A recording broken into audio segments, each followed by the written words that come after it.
How to log in to your Kaiser Permanente account. Hey everyone, welcome back to a new tutorial video of TechTube.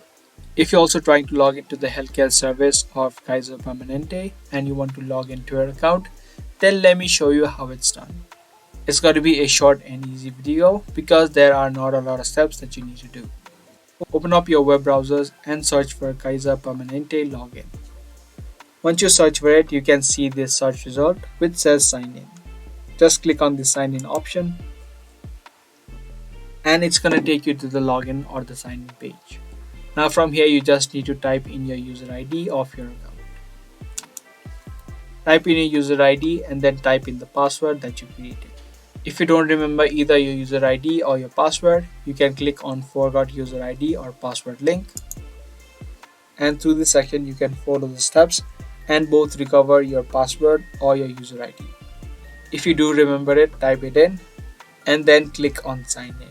And if the details that you entered are correct, you'll be successfully logged in to your Kaiser Permanente account.